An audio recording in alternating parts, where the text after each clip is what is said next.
Good morning students. आज हम chapter 10 पढ़ेंगे मानव कल्याण में सूक्ष्म जीव। इसके एमसीक्यूज देखेंगे। ये बहुत ही इम्पोर्टेंट चैप्टर है और इससे कई क्वेश्चंस एग्जाम में आते हैं। तो चलिए हम स्टार्ट करते हैं। मानव कल्याण में सूक्ष्म जीव, microbes in human welfare. First question है यहाँ पर, बियर में अल्कोहल की मात्रा होती है। तो बियर में अल्कोहल की जो मात्रा होती है 3 to 6% होती है। बायोगैस में अधिकतम मात्रा होती है। तो बायोगैस में सबसे ज्यादा क्या होता है? मीथेन होता है। धान के खेतों में अतिरिक्त सोयाबीन निम्न में से किसके भाग में पाए जाते हैं? तो देखिए, धान के खेतों में तो साइनोबैक्टीरिया पाए जाते हैं जो नाइट्रोजन फिक्सेशन का काम करते हैं। आप लोग अच्छी तरह से नाइट्रोजन फिक्सेशन समझते हैं, है ना, कि जो धान के खेत होते हैं उनमें इस तरह के साइनोबैक्टीरिया जो जीवाणु पाए जाते हैं वो इतना अच्छा उनको हेल्प करते हैं कि काफ़ी उनकी प्रोडक्शन बढ़ जाता है। एक तरह के जैव उर्वरक के रूप में काम में आते हैं। तो यहाँ क्वेश्चन ये दिया है, धान का तो सभी को पता है, लेकिन यहाँ पर तो पेड़ों का नाम दे दिया है। जैसे यहाँ पर है साइकस और इक्विसिटम पाइनस। तो यहाँ पर इसका आंसर क्या होगा? तो इसमें आंसर होगा साइकस। जो साइकस होता है ना, उसकी जो जड़ें होती है काफी अंदर तक जाती हैं, है ना। कोरेलाइट प्रकार की जड़ें होती हैं जिनके कॉर्टेक्स में एनाबिना और नानोस्टार्च बैक्टीरिया पाए जाते हैं जो कि इसको नाइट्रोजन फिक्सेशन में हेल्प करते हैं। नेक्स्ट क्वेश्चन है कि निम्न में से किसी जैव नियंत्रण कारक द्वारा अनेक पादप रोगजनकों को कंट्रोल किया जाता है? तो इसका आंसर आएगा ट्राइकोडर्मा। देखिए, ये बहुत इंपॉर्टेंट है। ये वाला क्वेश्चन कई बार एग्जाम में पूछा गया है। तो आप इसका आंसर अच्छे से याद कर लीजिएगा। निम्न में से कौन सहजीवी नाइट्रोजन स्थिरीकारक है? तो इसका आंसर आएगा फ्रेकिया। अब आप लोगों के लिए फ्रेकिया नया नाम है, तो मैं इसको बता देती हूँ कि ये क्या चीज होती है। फ्रेकिया एक्टिनोमाइसिटिस नॉन लेग्यूम जो पौधे होते हैं उनके कैजुराना, जैसे हम समझ सकते हैं कैजुराना, तो उसकी जो मूल ग्रंथि होती है उसमें ये सहजीवी के रूप में रहता है और नाइट्रोजन फिक्सेशन करता है। यहाँ पर दूसरा वर्ड है ग्लोमस। ये क्या होता है? ये भी एक कवक होता है जो पौधों की जड़ों में मिलकर माइकोराइजा बनाता है। और इसके बाद में नेक्स्ट हमारा आ जाता है एजोबैक्टर। तो एजोबैक्टर क्या है? ये भी स्वतंत्र वायवीय जीवाणु है और एजोला जो होता है वो एक फर्न होता है जो एनाबिना के साथ सहजीवी संबंध बनाता है। धान के खेतों में कौन सामान्य नाइट्रोजन स्थिरीकारक है? तो इसका आंसर है ऑसिलेटोरिया। यीस्ट का उपयोग निम्न में से किसके उत्पादन के लिए किया जाता है? तो इसका आंसर है डबल रोटी एवं बियर के लिए। निम्न में कौन पौधा द्वारा मृदा से फास्फोरस के अवशोषण में सहायक होता है? तो यहाँ पर इसका आंसर है ग्लोमस। गाय और भैंस के आंत में पाए जाते हैं। तो गाय और भैंस के आंत में मैथोजुअन बैक्टीरिया पाए जाते हैं, है ना, जो इनके खाने का पाचन करने में हेल्प करते हैं। वाहित मल के द्वितीय उपचार के दौरान अवायवीय अपांक पाचन में बायोगैस उत्पन्न होती है जो किसका मिश्रण होता है? तो यह मीथेन, H2S और कार्बन डाइऑक्साइड का मिश्रण होता है। केवल एक पूछा जाए तो आपको मीथेन लिखना है ना। अगर केवल एक पूछा जाता है कि सबसे ज्यादा गैस कौन सी बनती है, तो यहाँ पर मीथेन आएगा। लेकिन यहाँ पे सभी और भी गैसेस दे रखी है तो हमको इन तीनों का नाम लिखना होगा। एक स्वतंत्र वायवीय तथा अप्रकाश संश्लेषी नाइट्रोजन स्थिरीकारक, तो इसका एग्जाम्पल है एजोबैक्टर।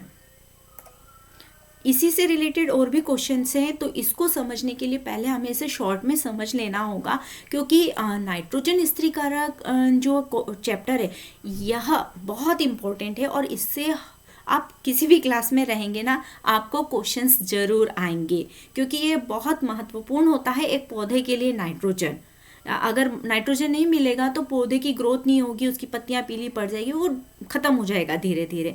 तो नाइट्रोजन डायरेक्ट तो वो ले नहीं सकता है ना, नाइट्राइट या नाइट्रेट फॉर्म में वो लेता है। तो उसके लिए उसको अपनी बॉडी को, अपनी जैसे जो पेड़ होता है या तो उसकी जो जड़ें होती है उसके द्वारा वो नाइट्रोजन लेगा, है ना। जड़ों में जो गठाने होती है ना, छोटी छोटी गोल गोल होती हैं।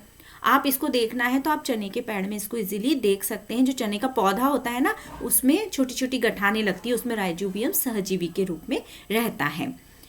तो यहाँ पर इसी से तरह के क्वेश्चंस कई सारे आ सकते हैं, तो इसको मैं पहले आप लोगों को अच्छे से समझा देती हूँ, तो आपके लिए ये बहुत ईजी हो जाएगा।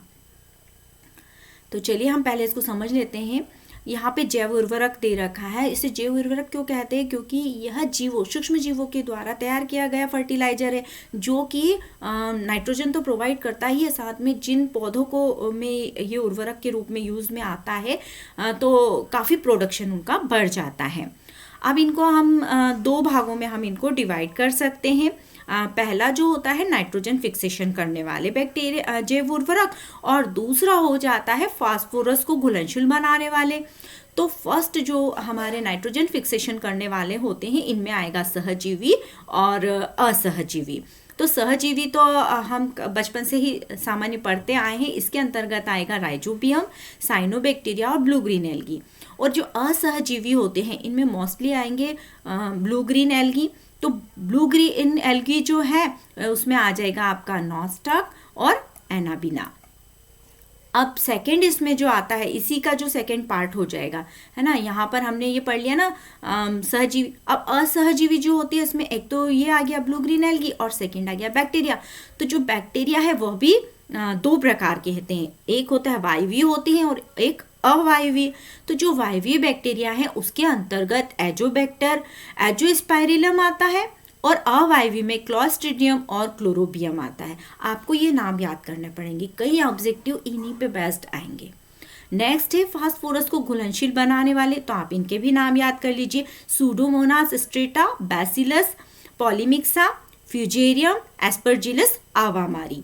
ये नाम आपको याद करने होंगे, है ना। ये तो रटना ही पड़ेगा। अब देखिए इसी पे बेस्ट क्वेश्चंस आ रहे हैं। जैसे यहाँ पर क्वेश्चन आया है, एक स्वतंत्र वायवीय अप्रकाशी नाइट्रोजन स्थिरीकरण जीवाणु। तो देखिए याद है तो आप फट से लगा देंगे एजोबैक्टर पे। सेकंड है एजोला का किसके साथ सहजीवी संबंध होता है? तो एनाबिना के साथ होता है। अब यहाँ पर यहाँ वायवीय था, यहाँ अवायवीय वर्ड आ चुका है। जैसे ही अवायवीय आएगा तो हम लिख देंगे क्लोस्ट्रिडियम। सिट्रिक अम्ल का उत्पादन होता है एस्परजिलस नाइगर से। देखिए ये जो चैप्टर में पढ़ा रही हूँ, इसके ये जो ऑब्जेक्टिव है यहाँ तो हो रहे हैं, लेकिन इससे पहले मैंने एक और वीडियो बनाया है इसी का चैप्टर 10 का। तो उसमें भी बहुत सारे इम्पॉर्टेंट MCQs हैं जो एग्जाम में आ सकते हैं। तो आप उस वीडियो को भी देख लीजिएगा, तो आपके बहुत अच्छे से तैयार, आप में इसमें से आपका फिर कोई नंबर कट नहीं हो सकता। आपको 100% इस चैप्टर से क्वेश्चन आएंगे और वो आप इजीली सॉल्व कर लेंगे। नेक्स्ट क्वेश्चन है, मोनास्कस परप्यूरिस के द्वारा यीस्ट का व्यापारिक स्तर पर किसके उत्पादन किया जाता है? मतलब ये मोनास्कस परप्यूरिस नामक यीस्ट का उपयोग व्यापारिक स्तर पर किसके उत्पादन के लिए किया जाता है? तो इसका आंसर हम देख लेते हैं।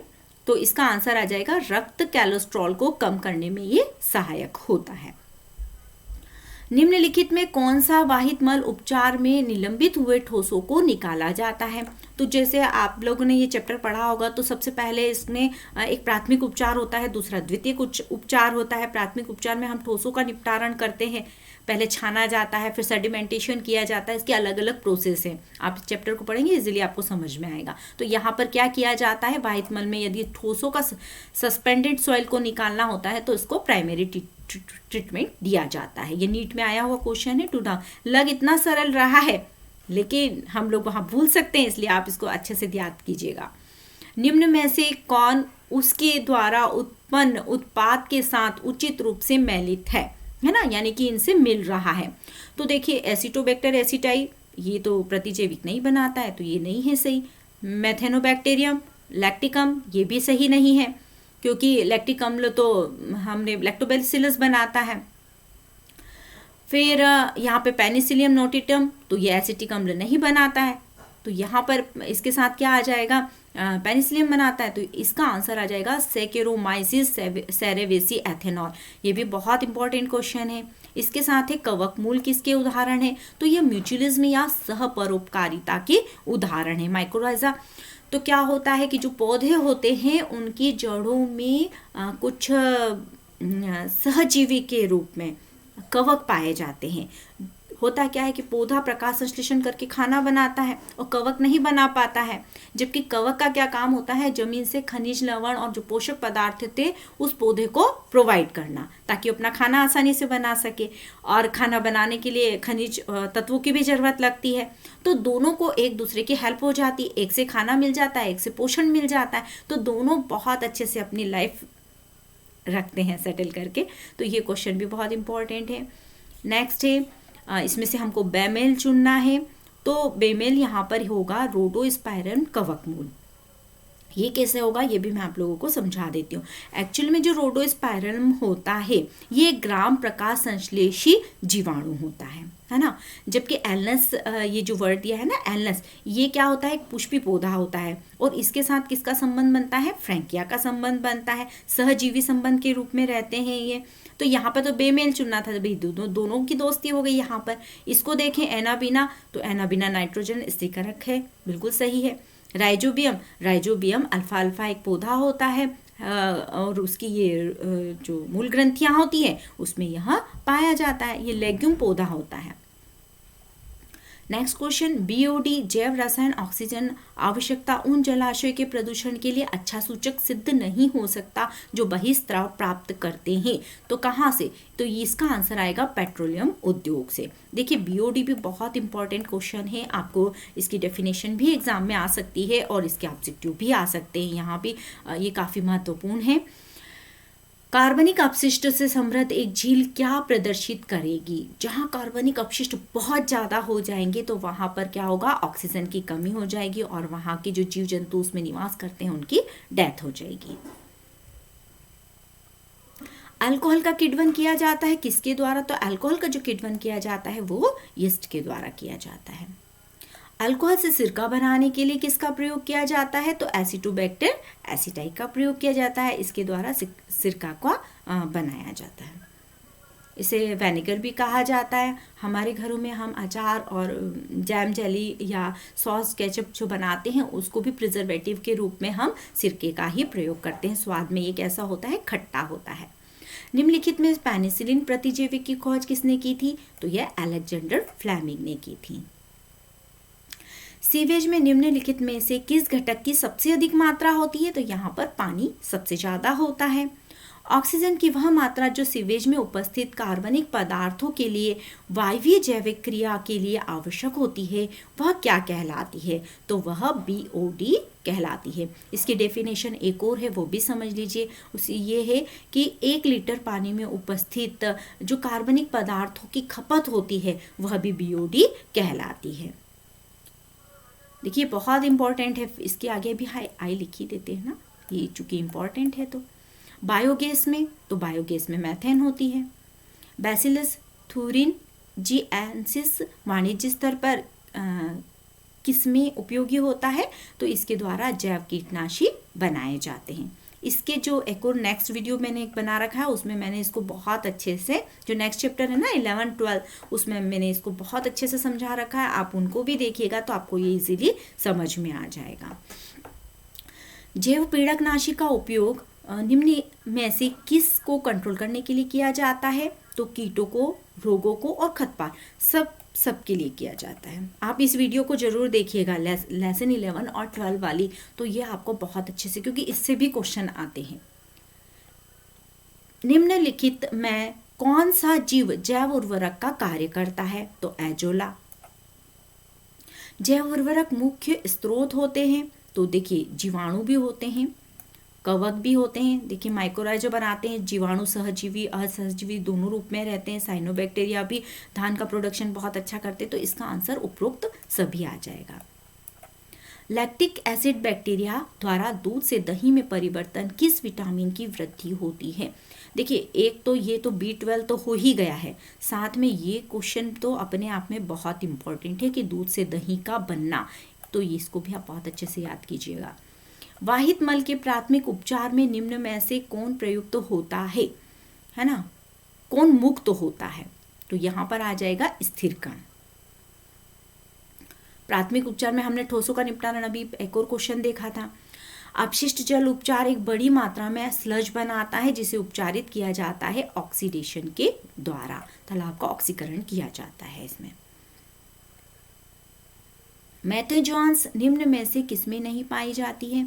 तो ये सक्रिय अपांक में नहीं पाए जाते। देखिए मवेशियों में पाए जाएंगे, उनकी रूमेन आमाशय जो होता है ना गाय भैंस का, उनके अंदर ये पाए जाते हैं। गोबर गैस में भी पाए जाते हैं, पानी से भरे थान की खेती की तली पर भी पाए जाते हैं। लेकिन यहाँ क्वेश्चन है नहीं पाए जाते, है ना, नहीं पाए जाते हैं तो सक्रिय अपांक में ये नहीं पाए जाते, बाकी यहाँ सब पे ये पाए जाते हैं। मेथोजोन्स क्या नहीं बनाते? तो मेथोजोन्स जो होते हैं ना वो ऑक्सीजन नहीं बनाएंगे।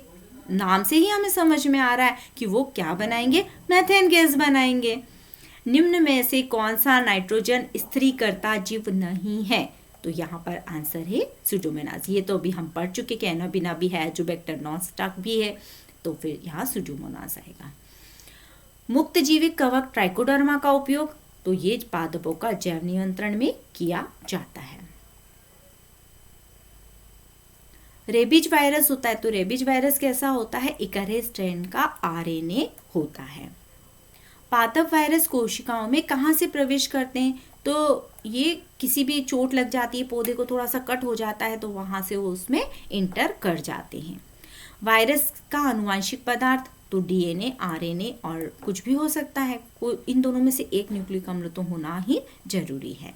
वायरस की खोज इवानोवास्की ने तंबाकू के पौधे में की थी।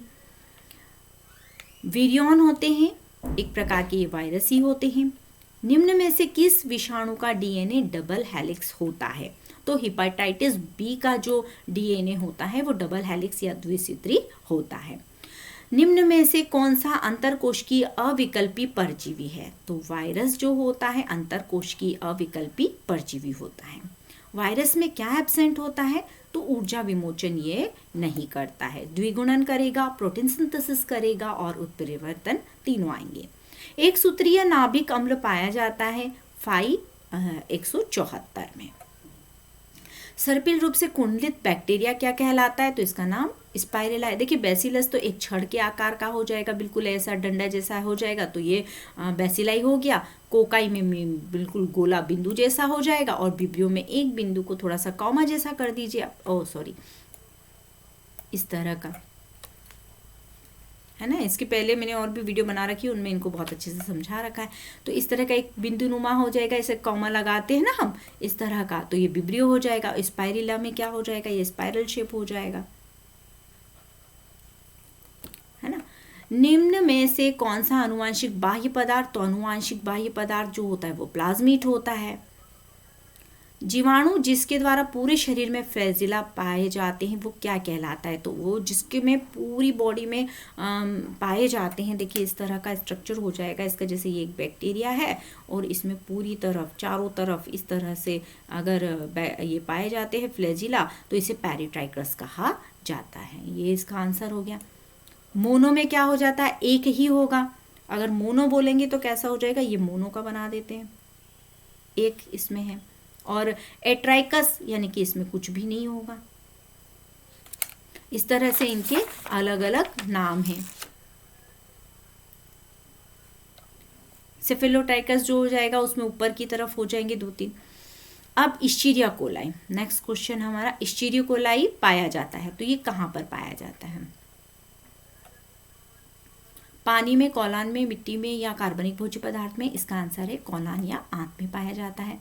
निम्न में से कौन सा ग्राम पॉजिटिव बैक्टीरिया का लक्षण नहीं है?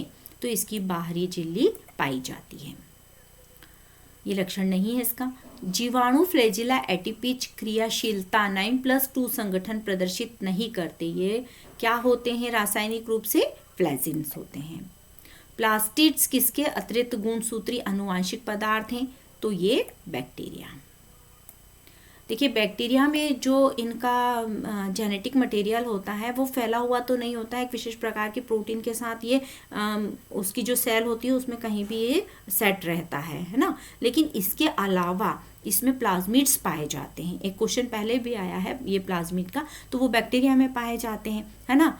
तो ये वाला जो है ये अतिरिक्त, और इसमें क्या होता है? सेल्फ रेप्लिकेशन की भी क्षमता होती है। निम्न में से कौन सा अमीनो अम्ल केवल जीवाणु और BGA में पाया जाता है? तो इसका आंसर है डायअमीनो पैमेटिक अम्ल। यूकैरियोट की तुलना में ईश्चरीय कोलाई का छोटा जनन काल किसके द्वारा समझाया जा सकता है? एक तो विस्तृत सतही होता है और आयतन अनुपात के द्वारा इसको समझाया जाता है। नेक्स्ट क्वेश्चन, ये तो कई बार पूछा गया क्वेश्चन है कि जीवाणु कोशिका में मेसोजोम्स होते हैं तो ये किस तरह से बनते हैं? तो ये प्लाज्मा झिल्ली के अंतर्वलन होते हैं जो कि श्वसन के लिए होते हैं। जीवाणु का नाभिकीय पदार्थ, तो ये न्यूक्लिक एसिड व साइटोप्लाज्म होता है। नॉस्टॉक की किस कोशिका में नाइट्रोजेनिस एंजाइम पाया जाता है? तो हिट्रोसिस्ट। इसका एक और क्वेश्चन है, ये भी बहुत इंपॉर्टेंट क्वेश्चन है।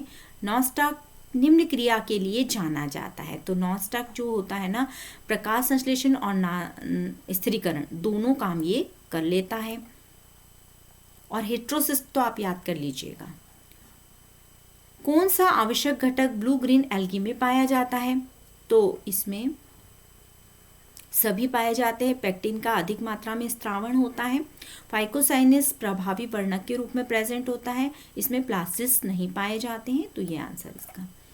नाइट्रोजन स्थिरीकरण नॉस्टॉक द्वारा होता है। तो ये इसका आंसर है हेट्रोसिस्ट। ये एक विशेष प्रकार की कोशिकाएं होती हैं जो कि इसके अंदर पाई जाती हैं। निम्न में वाटर ब्लूम का निर्माण, तो ब्लू ग्रीन एल्गी के द्वारा काफी मात्रा में जब ये इकट्ठी हो जाती है तो ये वाटर ब्लूम बनाती हैं। फलियां या लेग्यूम में कवक कोशिका किसके द्वारा उत्पन्न होता है? तो ये माइकोप्लाज्मा, एक छोटा सा सबसे छोटा पीपीएलओ होता है जिसके के द्वारा लेग्यूम में कवक कोशिका नामक उत्पन्न होता है। निम्न में से कौन प्रोकैरियोट है? तो ऑसिलेटोरिया प्रोकैरियोट है। लैक्टिक एसिड बैसिडिया द्वारा दूध से दही में परिवर्तन से B12 बढ़ जाता है। काफ़ी अच्छा होता है ये हम लोगों के लिए। अधिकतर लड़कियों और महिलाओं में इसकी कमी हो जाती है तो हमको दही का सेवन करना चाहिए। मैथोजोन्स निम्नलिखित में से किसमें नहीं पाए जाते? तो धान के देखिए मवेशी के रुमेन में पाए जाएंगे, गोबर गैस में पाए जाएंगे, है ना, यहाँ नहीं पाए जाएंगे सक्रिय अपांक में। वाहित मल के प्राथमिक उपचार में जल किससे मुक्त होता है? स्थिरीकरण से। अपशिष्ट जल की BOD निम्न में से किसकी मात्रा के आकलन द्वारा? तो ऑक्सीजन की कितनी खपत हुई है उस आधार पर हम इसको निकाल सकते हैं, है ना। 1 लीटर पानी में उपस्थित कार्बनिक पदार्थों की जितनी खपत होती है ना, उस आधार पर इसको निकाला जाता है। भारत में गोवंश के गोबर बायोगैस उत्पादन टेक्नोलॉजी किसके प्रयास से विकसित की गई है? तो भारतीय कृषि अनुसंधान संस्थान खादी ग्राम उद्योग विभाग के द्वारा। मुक्त जीवी फंगस ट्राइकोडर्मा का उपयोग किसके लिए किया जाता है? ये देखिए 3 बार आ चुका है ये क्वेश्चन, पादप रोगों के जैव नियंत्रण के रूप में। माइकोराइजा पोषक पौधों की किसमें मदद नहीं करता? तो माइकोराइजा जो होता है कीटों के लिए प्रतिरोधक क्षमता बढ़ाने में ये है मदद नहीं करता। निम्न में से कौन सा नाइट्रोजन स्थिरकारक जीव नहीं है? तो इसका आंसर है स्यूडोमोनास नहीं है। गोबर गैस का उत्पादन बचे अपशिष्ट का क्या होता है? तो वो खाद की तरह प्रयोग में लाया जाता है। और मैथोजोन्स क्या नहीं बनाते? तो ऑक्सीजन्स नहीं बनाते। एजोला जैव उर्वरक के रूप में प्रयुक्त होता है क्योंकि यह नाइट्रोजन स्थिरीकारक साइनो जीवाणु के साथ संयोजन बना के रखता है। फिर कीटों को भगाने वाला नीम का उत्पादन एजांडारेक्टिन या एजांडेरिका नीम का नाम से ही ये मिलता है। इसके द्वारा जो कीट है, एफिड्स से, निमोटोड्स है, उनको ये प्रतिकर्षित करता है तो ये तैयार किया जाता है। इसको एजोरेक्टिन भी कहा जाता है। यहाँ चटीन लिखा है, आप रेक्टिन भी इसको लिख सकते हैं। जैव गैस संयंत्र ऑक्सीजन प्रदान करने वाला होगा तो इसका आंसर आ जाएगा ऋणात्मक प्रभाव वाला। इसके अलावा भी हम कुछ क्वेश्चंस आप लोगों को बता देते हैं जो कि काफ़ी इंपॉर्टेंट है और एग्जाम में आ सकते हैं, तो आप उनको भी तैयार कर लीजिए। है ना। तो इसमें एक नाम और लिख लीजिएगा आप, एक बैक्टीरिया होता है जिसका नाम है सौंधी खुशबू जो आती है मिट्टी के अंदर, उसका नाम है स्ट्रेप्टोमाइसीस, है ना। ये है। इसके अलावा जो आर्की बैक्टीरियाज होते हैं उन्हें जीवित जीवाश्म कहा जाता है। और एक वायरस होते हैं जिसके द्वारा जो गाय वगैरह होती है ना, उनमें मुंह और पैर का खुरपका रोग भी होता है। इसके अलावा जब हमारा एक क्वेश्चन और आया था हृदयघात से संबंधित, तो उसके लिए एक वर्ड आया था, तो उसको भी मैं आपको समझा देती हूँ कि हृदयघात का जो अग्रम मायोकार्डियल संक्रमण होता है, तो उसके लिए फिर रक्त का जब थक्का हटाने के लिए स्ट्रेप्टोकाइनेज एंजाइम का प्रयोग किया जाता है, जो स्ट्रेप्टोकोकस जीवाणु के द्वारा उत्पन्न होता है। इसके अलावा एक क्वेश्चन और तैयार कर लीजिएगा। जैव सक्रिय अणु साइक्लोस्पेरिन ए जो होता है, उसका प्रयोग जो होता है ना, जैसे हम लोग कोई ऑपरेशन वगैरह करवाते हैं और हमारी बॉडी में हम किसी बाहर की चीज़ को लाते हैं, तो हमारी बॉडी उसको क्या करती है, रिजेक्ट कर देती है, तो इम्यूनोसप्रेसर्स दिए जाते हैं, तो उसमें साइक्लोस्पेरिन ए का प्रयोग किया जाता है, जो कि टाइकोडर्मा पॉलिस्पर्म नामक कवक से प्राप्त होता है। एक और क्वेश्चन है कि कंपोजिटिकूल जो होता है उसके क्राइसेंथिन सिनिरिफोलियम के पुष्पों से पायरेथ्रिम नामक एक पीड़कनाशी, जैसे यहाँ पर ये कीट भगाने वाले नीम का आया ना, इसी तरह से यदि इसका क्वेश्चन आता है क्राइसेंथियम सिनिरिफोलियम, है ना, तो इसके पुष्पों से बनता है पायरीथ्रियम नामक पीड़कनाशी, जिससे भी हम मच्छर और कीड़ों को भगा सकते हैं। अब यहाँ पर एक माइक्रोराइजा वर्ड भी कई बार आया है, तो माइक्रोराइजा भी दो प्रकार के होते हैं, इसको भी आप समझ लीजिए, एक एक्टो होते हैं और एक एंडो होते हैं। तो एक्टो जो होते हैं वो जो जड़ें होती हैं, उसके जो कवक मूल जो होता है वो जो होते हैं वो बाहर की ओर होते हैं, लेकिन जो एंडो होते हैं, दूसरा जो होता है एंडोमाइक्रोराइजा, तो इसमें कवक मूल जो होता है ना वो उसके कॉर्टेक्स के अंदर चले जाता है। तो हो सकता है कभी इनसे रिलेटेड क्वेश्चंस भी आ जाए। बाकी हमने इतने सारे क्वेश्चंस किए हैं, तो आपको 100% इनमें से क्वेश्चन आएंगे, तो आप इजीली इनको सॉल्व करिएगा। और आपको अगर ये अच्छा लगे तो आप इसको लाइक ज़रूर करिएगा, शेयर और सब्सक्राइब भी कीजिएगा। तो ओके, बाय।